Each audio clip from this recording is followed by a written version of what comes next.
What if fear is your greatest friend? Ultimate freedom. Unconditional love. Today on the Ultimate Freedom Podcast, we're going to talk about fear being your greatest friend. What if it is your great friend? What if it is there to help you all along? Today we're going to talk about mastering your go-to fear patterns. How do you master something? You have to be aware of that something. So today we're going to talk about different levels or understandings of fear. For example, I like to think of it as present fear or future fear, or present fear or imaginary fear. Present fear is when you're about to step in the street and a big truck is coming towards you. That jolt of energy you get, that fear that causes you to step back, is present fear. There's only this moment, and anything in the present is there to help you. Now, imaginary fear, future fear, past fears, they are not real. Oh, they feel real, but they're something you imagine will happen. It's not something that is happening now. It's not the truck barreling down at you. It's not the vicious guard dog barking at you. Fear that is active is all imaginary. There's a great rule. It's called the 2-minute rule. Is this going to kill me in the next 2 minutes? If no, then it's imaginary fear. So now there are also the 3 fears of judgment. There's the fear of failure, the fear of success, and the fear of judgment. But all of them are the fear of judgment. When we claim we're going to do something, I'm going to write a book, I'm going to achieve a relationship, create a great business. When we claim it, when we share it with the world, and then we don't achieve it, the fear that comes up for us is the fear that we will be judged for claiming something that we didn't achieve. The fear of success is claiming we're going to achieve something, then claiming it, then achieving it, and then losing it. The fear of success is also the fear of judgment. Both the fear of failure and the fear of success are fear of judgment. What will others think if we claim something and don't achieve it, or do achieve it and lose it? All of it is fear of judgment. What if we claim who we are, and it's different than our family and friends? It's different than the majority of people in the world. What if we claim who we are and people reject us? People say we're bad, we're wrong. That's another fear, but it's all fear of judgment. It's all an illusionary fear that stops us. We're the only one who stops us. We use fear to stop us. We either have reasons or we have results. When we work toward something, we get results. When we take action, we get results. When we stop ourselves, we have reasons. Oh, I couldn't because. When we stop ourselves, we give ourselves excuses. Fear is an illusion. All of life is an illusion set up to help us to be our best selves. Fear, as your primary focus, will stop you going towards your passion and your power. So what is it? Why are we afraid? What is it about our passion and our power that stops us? Well, when we were young, when we were children, nothing would stop us until the people around us stopped us. And then we didn't assume that these people who, from an adult perspective, we understand had their own limitations, their own agendas, their own biases that they were sharing. No, we took it upon ourselves to believe we were the bad ones. If our parents got divorced, did we take it on ourselves to believe that we were the cause of it? If something bad happened, did we believe we were the cause of it? Did we get to a place where we felt we were unworthy and unloved? did we get to a place where we stopped and hid our light under a bushel? Fear is the number one reason we stop ourselves. We fear that we will not be enough. We fear that we won't be loved. It is all an illusion. Because fear, when approached with a genuine smile, becomes excitement. When we have a genuine smile and curiosity about what's before us, it can be exciting. Fear countered with massive action can become an exciting dance. I can feel the fear that I'm not enough and stop myself. Or I can feel the fear and dance with it and be curious about it and feel the excitement about it and allow myself to go towards it and win. Fear is an emotion, and as all feelings, every thought we have has a feeling. So if we're feeling fear, it's because of our thoughts about the meaning that we're giving to a situation. If we're feeling fearful, the meaning we have attached to the situation is one of fear. But we can attach any meaning to it. Oh, I wonder how this is going to turn out. I'm curious if this will go my way. I'm curious who's going to befriend me. I'm curious who's going to work with me. I'm curious how I'm going to get past this. I'm curious how I'm going to reach and achieve what I want to achieve. And a great way to do that is to look at our fear by not looking at our fear, by acknowledging that it's there, but by building and looking at our successes, our past successes, and stacking them. Remembering the time that we did try something in the face of fear and it worked out. Remembering the time we did go with courage and learn new skills. Remembering the time and stacking them, and remembering them and stacking them, and remembering them and stacking them. Remembering the successes. Not our past failures, not our past fears, but what works, what's working, what is working. All beliefs are certainty about what something means. So what do I want to believe? I get to choose it all. I've chosen it all anyways. Did you know that your fear keeps you safe?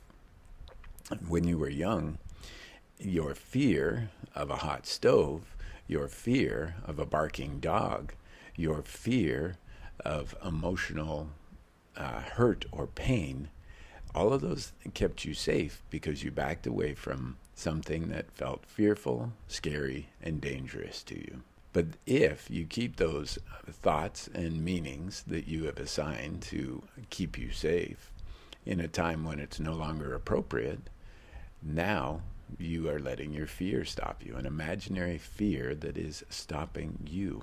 So your fear keeps you safe. Your fear wants you to be loved. Your fear will appear big and scary. It will get crazy and big and scary because it wants to keep you safe. That's the job you assigned it.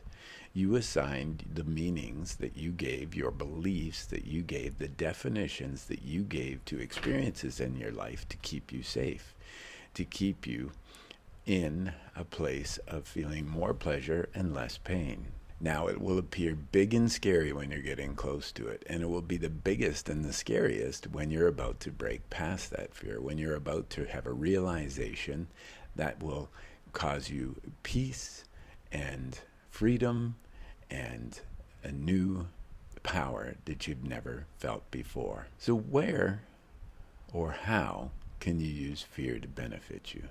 First, you have to recognize the patterns, your go-to fear patterns, your go-to fear patterns, your go-to pain patterns, your go-to anger patterns.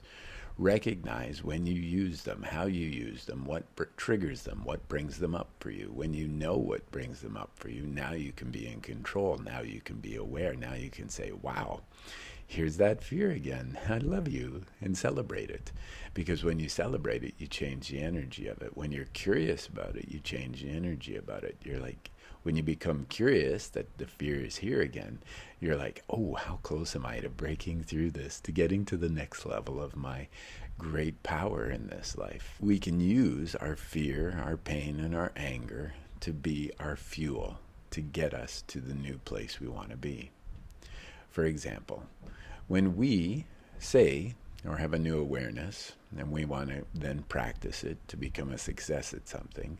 So we have a new awareness. I want to be a better public speaker. I want to be a better friend. Whatever the awareness is that we choose.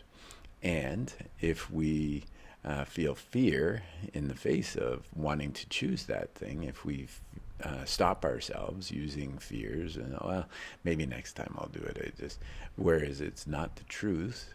But if we can use our fear and our anger and our pain that we feel as fuel, we can transform our life. So how do we do that? We look at our fear. So what is it that we're afraid of? Let's say we want to be a better friend. Currently, we have a small group of friends in our life, and we're afraid to go and meet new people. Maybe we're more introverted, and we don't want to go and talk to lots of people. We're afraid that they will reject us. We're afraid that we won't find like-minded people who we'll be able to celebrate and grow with and enjoy with and love life more with. This is now something we have become aware of. And once we're aware of it, once we're aware of what we're feeling, it's no longer an awareness, it's now a choice. Because once we're aware that we're making that choice, is that the choice we're going to continue to make? What identity are we going to live? How are we going to move forward? And there are many people who suggest face your fear and do it anyways, or, just do it. And this can help, but we often stop ourselves. Why? Because our fear, our imagined pain, our imagined anger are more powerful than the fear of what we would rather be doing. Maybe we're in a career that we no longer feel is our highest self and then helps us to grow to be our best self. And we would like to move to a new career. But the safety and security of our current career keeps us there. We're afraid that if we try with our new awareness to move towards a new career, that involves new things that we've untested and uncertain about, that now we let that fear stop us. But which fear are we going to let stop us? Which pain are we going to use as our fuel? For example, is the pain of our current career becoming too great, not allowing us to grow, seeing our limits of financial remuneration because of this current career? Maybe we're at the top of what we can earn in this. Maybe the only way we can earn more is by going and doing something more entrepreneurial, going out and starting something that is our own business, that allows us to build and buy our own assets instead of building and buying someone else's assets. So now we get to choose. Are we going to let the safety and security that is keeping us, limiting us where we are we going to let that pain grow for years until we have limited ourselves in great ways? Or are we going to look at where we would like to go, the new career we would like to create, and empower ourselves by choosing it to be greater? So how do we do that? We create and acknowledge and become aware that the pain, if we continue to stay in the career that is limited, versus the fear that we imagine of trying to create a new identity, new business, new possibilities, is greater. So if our pain of staying where we are is going to ultimately lead us to failure, whereas the fear of trying something and maybe succeeding, maybe failing is less, now we're in a new place. Now we're in a new power. And we can build that. We can continue to empower that. If I stay in this current career that is limited, there's no future. But if I stay in this current career that is limited and gives me safety and security at the moment, but on the side, I start to build my entrepreneurial business, I start to build my new career, I start to take baby steps to learn what I need to learn, to get past my fear, to grow, because fear is just usually of the unknown. things we don't know. And once we get to know them, once we become aware of them, once we get to build skills in those areas, we no longer will be fearful in the same levels that we are when we have no clue what's there, what's possible, what's available, because we haven't even tried. We've let fear stop us. So we want to leverage our pain and fear and anger. Now remember, every thought has a feeling. So if you're feeling fear, it's because you have fearful thoughts about a subject. If you're feeling anger, every thought we choose is because we want to feel better, and anger feels better than fear. But we get anger and go and get caught in what Tony Robbins calls the crazy eight, where we go from fear to anger and then back again, trying to move forward and get out of the pattern that we're stuck in. But we have to be aware that we're stuck in a pattern. Are you aware of your go-to patterns that keep you stuck? Because we are infinite power. We are the infinite divine in our physical forms, ready to empower us, ready to go past us. And pain will push us eventually, but we get a choice. We can choose to build our own muscles, our own emotional muscles, to grow to new levels, to grow past our imaginary fears that we let limit us, to gain new skills, to gain new clarity, to gain new possibilities by practicing new things, learning new things. And it is through action, not just thinking about these things, that we actually have synchronicities happen. We meet people that will help us along the way, and we will gain all of the universe working towards us, moving forward. If we just think about it, that the same help of the universe is not activated. So pain can push us, passion will pull us, but pain will always push us more powerfully than pleasure, okay, and passion. So what is your emotional home on a daily basis? Where do you find you spend most of your time? Are you in, as I like to call it, the red of fear and anger? Or are you in the middle? Are you in the yellow of frustration and boredom? Or do you find your emotional home is in the top, in the green of freedom and fun? You know it by what you're doing, what you're passionately doing on a daily basis. You know what your emotional home is. And you can build that muscle. You can build and move by awareness into the emotional home that is more empowering, more promising for all the things that you would like to do. Your fear patterns, become aware of them. Become aware of your fear awareness, your fear certainty, your fear freedom. You know it all once you become aware of it. And what does fear feel like in your body? Some people say, well, I get anxious, I get tense. Well, is that fear? Is that the only thing you might be feeling? What about excitement? Do you feel fearful, or do you feel excited when a new opportunity is before you? When maybe you're going to go on a date for the first time with a new person. Maybe you're going to be trying a new skill on to see if you can learn it or would be excited about it. Does it feel the same in your body? Are they similar symptoms, indicators? So what now? Where now? Why now? What are you afraid of? Nothing. And when you can say nothing, then you're aware of your fear patterns, your go-to fear patterns. What am I afraid of? Nothing.